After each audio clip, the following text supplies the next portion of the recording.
Hi guys, this is Preeti. Welcome to my channel reasoning shop. Guys, Haryana CET 2023 का syllabus pattern बिल्कुल change हो गया है। मैं आप सभी को इस वीडियो में दिखाऊंगी कि अब पेपर जो है आपका कैसा आएगा, कौन सा सब्जेक्ट कितने मार्क्स का आएगा। गाइस, आप सभी को पता है कि आपने 5 और 6 नवंबर 2022 को सीईटी 2022 का भाई पेपर दिया था हरियाणा सीईटी का, जिसके बीच में जो पैटर्न था, जो सिलेबस था, वो बिल्कुल चेंज हो चुका है 2023 का। तो आप सभी को मैं दिखा देती हूँ कि क्या पैटर्न है। गाइस, वीडियो अच्छी लगे तो लाइक कर देना और चैनल को सब्सक्राइब कर लेना। चलिए मैं आपको दिखा देती हूँ।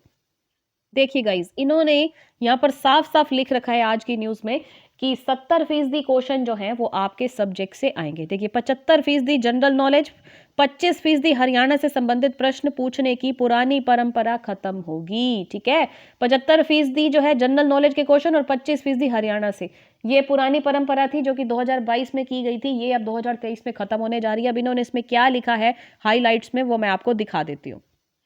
एक तो इन्होंने ये लिखा है कि भर्ती कैलेंडर और सिलेबस विज्ञापन के साथ ही जारी किया जाएगा। भोपाल सिंह खदरी, हरियाणा कर्मचारी चयन आयोग के अध्यक्ष भोपाल सिंह खदरी ने दैनिक सवेरा को बताया कि मुख्यमंत्री के प्रधान सचिव के साथ हुई बैठक में तय किया गया है कि आयोग ग्रुप सी और डी के पदों के लिए भर्ती कैलेंडर जारी करेगा। मतलब जो आपकी वैकेंसीज हैं उनका कैलेंडर जारी होगा। साथ में बताया कि इस कैलेंडर के साथ ही पदों के लिए लिखित परीक्षा का सिलेबस भी विज्ञापित किया जाएगा। मतलब लिखित परीक्षा क्या है, उसमें क्या क्या सिलेबस आना है, वो सारा कुछ आपको बताया जाएगा। ठीक है, जो भी आपका चेंज पैटर्न है, ताकि इच्छुक उम्मीदवार समय रहते तैयारी कर सके। क्योंकि जैसे पिछली बार था ना, कुछ फिक्स नहीं था। कई बार कई कहते थे कि ये भी आ सकता है, वो भी आ सकता है। ठीक है, रीजनिंग सबसे ज्यादा आई थी, आपको पता है मैथ्स भी सबसे ज्यादा आया था। तो उन्होंने बताया कि इस लिखित परीक्षा में सामान्य तौर पर विषय के बारे में लगभग 70% प्रश्न पूछेंगे। मतलब विषय जो सब्जेक्ट है वहां से 70% प्रश्न पूछेंगे, जिस पद से वह विषय जुड़ा हुआ होगा। समझ गए बात को। उन्होंने बताया कि शेष जो 30% सवालों में कुछ सामान्य ज्ञान के और 2-4 प्रश्न जो है हरियाणा से जुड़े पूछे जाएंगे। मतलब ये जो आपको बता रहे हैं ना, वैसे अलग से कैलेंडर आएगा जिसके बीच में सब कुछ बताएंगे। तो उस हिसाब से आपको तैयारी करनी है, क्योंकि जो इन्होंने बताया है अगर आप उस हिसाब से तैयारी करेंगे तो आपको काफी हद तक क्लियर हो जाएगा कि आप मतलब एग्जाम को क्लियर कर पाएंगे। क्योंकि एक पहले से पैटर्न होता है ना कि हमें ये पढ़ना है। ठीक है, समझ पा रहे हो। उन्होंने बताया क्योंकि ग्रुप सी और डी की और ग्रुप डी पदों के लिए चयनित होने वाले उम्मीदवार को उस विषय से संबंधित ज्यादा जानकारी होनी चाहिए। अभी इस तरीके के सवाल पूछे जाते हैं जिनकी पद के अनुसार आवश्यकता नहीं है। उन्होंने बताया कि दूसरा मुख्य कारण है कि सीटी में लगभग सामान्य ज्ञान और हरियाणा से संबंधित प्रश्न सवाल पूछे जा चुके हैं। उन्होंने कहा है कि अब जो ग्रुप सी और डी की जो भर्ती होने जा रही है उसमें लिखित परीक्षा जो है नई सिलेबस के अनुसार की जाएगी। उन्होंने साफ साफ लिख रखा है ग्रुप सी के 27,600 पदों की जो मांग है आयोग के पास पहुंची है। उन्होंने ये भी कहा है कि ग्रुप सी के जो 28,000 पद है वापस किए गए थे, उनमें से कितने पदों का आग्रह कब आयोग के पास पहुंच गया। अध्यक्ष ने बताया कि 27,600 पदों का आग्रह आयोग के पास आ गया है। और ये भी बताया गया कि अभी तो सीटी का परिणाम घोषित होने में समय लगेगा। और वैसे भी ये पहले भी मैंने आपको कल बताया था कि अध्यक्ष ने कहा कि सीटी परिणाम में सामाजिक आर्थिक मानदंड के अंक जोड़ने में थोड़ा समय लग रहा है, इसीलिए रिजल्ट घोषित करने में देरी हो रही है। यही एक रीजन है।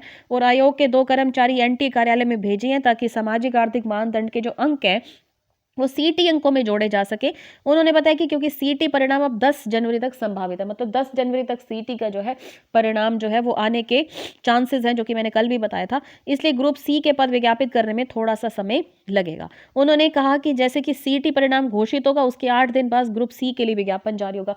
मतलब जैसा कि ये बताया गया है, पिछले साल भी बताया गया था 2022 की यही एंड में ही, कि 1 लाख भाई नौकरियां हरियाणा जो है में निकलने जा रही हैं। जिसमें मतलब देख लो आप, सीटी का पेपर होगा, ग्रुप सी ग्रुप डी में तो काफी वैकेंसीज निकलने जा रही हैं। इसी तरीके से टीचिंग की भी काफी वैकेंसीज निकलने जा रही हैं। देन मेरी तरफ से अगर मैं सभी स्टूडेंट्स को कहूँ तो बी अलर्ट। ओके, अगर आप अलर्ट रहोगे तो कभी कोई भी पेपर हो सकता है। जो बच्चे कहते हैं ना कि नहीं ये वैकेंसी तो 10 साल से नहीं आई, ये 12 साल से नहीं आई, या 6 साल से नहीं आई, उनकी वैकेंसी अचानक से आ जाएगी, उनको पता नहीं चलेगा। ठीक है, अब देखो इन्होंने लिखा है कि बड़ा बदलाव किया, 70% विषय से संबंधित पूछे गए। लिखित परीक्षा में 25% प्रश्न जनरल नॉलेज और 25% हरियाणा से संबंधित प्रश्न पूछने की परंपरा होगी समाप्त। यह बदलाव इसलिए किया गया, देखो इन्होंने रीजन भी लिखा है कि यह बदलाव क्यों किया गया। यह बदलाव इसलिए किया गया क्योंकि अब ग्रुप सी और डी की पदों की भर्ती पहले सीईटी जरूरी हो गया है।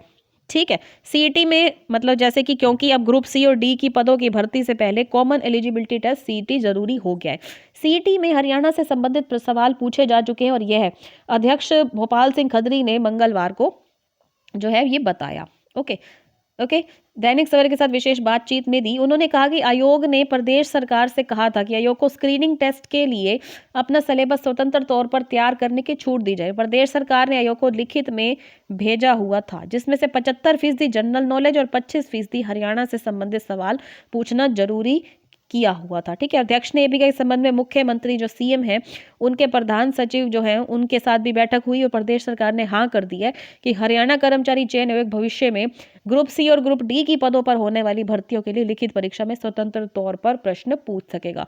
ठीक है, तो ये काफी लंबी चौड़ी भाई न्यूज है, लेकिन आपको मेन इसमें पॉइंट समझ में आ चुके हैं कि आपका ज्यादा जो है भाई सब्जेक्ट से क्वेश्चन पूछे जाएंगे। 70% विषय और 30% जो है, जो कि इन्होंने ये देखो ये साफ साफ इन्होंने लिखा है, ये देखो मैं आपको दोबारा से हाईलाइट कर देती हूँ।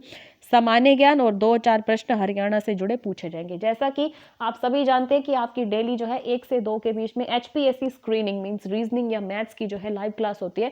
कल नहीं होगी भाई, कल जो है हमारा अचीवर्स का काम थोड़ा सा ज्यादा है, इस वजह हो सकता है कि आपकी क्लास लेट सवेर हो जाए, हो सकता है आपकी क्लास 4 से 5 के बीच में हो, लेकिन होगी जरूर, ये 100% है। ठीक है, तो सभी स्टूडेंट्स रेडी रहना। ओके भाई, तबीयत मेरी खराब चल रही है थोड़ी भाई, नाक में से बहुत मतलब पानी आ रहा है भाई, कोल्ड है, इस वजह से ना बिल्कुल पढ़ाने की हिम्मत नहीं हो रही थी और काफ़ी थोड़ा सा फीवर भी है, बस यही एक रीज़न है कि आज मैं आपकी क्लास नहीं ले पाई। लेकिन अगर वैसे मैं कहूँ तो भाई कल तो मैं अपनी क्लास जरूर लूँगी, क्योंकि भाई ऐसे हम बिल्कुल नहीं पढ़ेंगे, क्योंकि जब तक सर्दी रहेगी, पूरा महीना ही सर्दी रहने वाली है, तब तक तो भाई हमारा पेपर भी आ जाएगा। ठीक है, तो भाई बीमार है सही है भाई, हमें अब तो अपना काम करना ही करना है। ओके, चलिए, तो कल जो है हम 1 से 2 के बीच में मिलेंगे। और बहुत सारे बच्चे पूछते कि मैडम ये क्लास किस लिए है, ये अगर मैं आप सभी को बताऊं तो HPSC PGT TGT स्क्रीनिंग के साथ है, के लिए है। PRT के स्टूडेंट हो आप तब भी पढ़ सकते हो, अगर आप एस्टेट की तैयारी अभी से करना चाहते हो तो भी आप पढ़ सकते हो। ठीक है, अगर आप एस्टेट के स्टूडेंट हो तो भी आप पढ़ सकते हो, आप सीटी के स्टूडेंट हो तो भी पढ़ सकते हो। तो हर एक पेपर के लिए जरूरी है, फिर से वही बात कि जो भी रीजनिंग है सारे चैप्टर्स वही होते हैं, बस पेपर के लेवल पे डिपेंड होता है कि अब जैसे देखो एस्टेट में क्वेश्चन जो आते हैं वो थोड़े से हाई लेवल आते हैं, अगर हम सीटी के पेपर से कंपेयर करें, अगर आप रीजनिंग और मैथ्स को कंपेयर करें। ठीक है, इसी तरीके से भाई हर एक पेपर का लेवल होता है। लेकिन आप सभी ये देखो, दिल बहुत खुश हुआ जब सभी बच्चे जो है सीटी में फुल बाय फुल मार्क्स लेकर आए। 15 नंबर की रीजनिंग आई या 12 नंबर की, तो सारे कंप्लीट नंबर जो है लेकर आए थे। ओके, ठीक है गाइस, तो आई होप जैसे ये पैटर्न एक कैलेंडर जारी होगा और उसमें सारा कुछ बताया जाएगा, उसके अकॉर्डिंग आपने तैयारी करनी है। तो इस बार जो है मतलब आपको एक तरीके से पता होगा ना कि क्या क्या तैयार करना है, देन आपके लिए आसान हो जाएगा। ओके गाइस, तो वीडियो अच्छी लगे तो लाइक कर देना भाई, चैनल को सब्सक्राइब कर देना, क्योंकि सब्सक्राइब करने से सबसे पहले नोटिफिकेशन आपको ही मिलता है। ओके गाइस, तो मिलते हैं अपने नेक्स्ट वीडियो में, आज के लिए बस इतना ही। Thank you so much guys, bye bye, have a nice day, take care.